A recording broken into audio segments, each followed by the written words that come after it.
ఆయన యందు మమ్మును ఎల్లప్పుడూ విజయోత్సవముతో ఊరేగించుచున్న దేవునికి స్తోత్రము.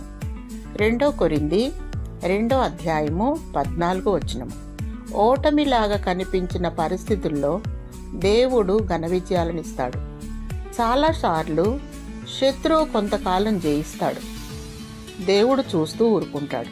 కానీ మధ్యలో కలిగించుకొని శత్రు ప్రయత్నాలన్నింటినీ వమ్ము చేస్తాడు. ఆ తరువాత మనకి దొరికే ఘన విజయం అంతకుముందు శత్రువుది పై చేయిగా ఉండకపోయినట్లయితే అంత ఘనంగా కనిపించేది కాదు. 3 యూదా యువకుల్ని మండుతున్న అగ్నిగుండంలోకి పడవేసిన కథ మనందరికీ తెలుసు కదా.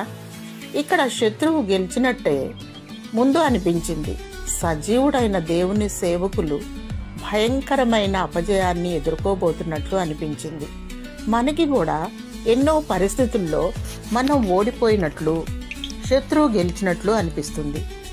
ఆ యూదులను మంటల్లోకి విసిరేసిన పగవాళ్ళు ఆనందంగా తొంగి చూస్తున్నారు, ఆ యువకులు అగ్నికి ఆహుతైపోతారని. అయితే వాళ్ళు అగ్నిగుండంలో హాయిగా పచార్లు చేస్తూ ఉండటం చూసి నివ్వెరపోయారు. నెబుకద్నెజరు వాళ్లను అగ్ని నుండి బయటకు రమ్మని పిలిచాడు.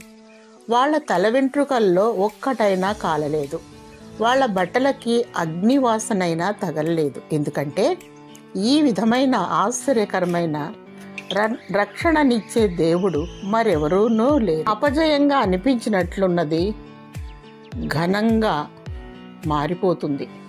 ప్రియ బిడ్డ, అపజయంలో ఉన్నాను అనుకుంటున్నావా? దేవుడు నీ పక్షంగా విజయాన్ని ఇవ్వబోతున్నాడు. ధైర్యంగా ఉండు. ఆమేన్.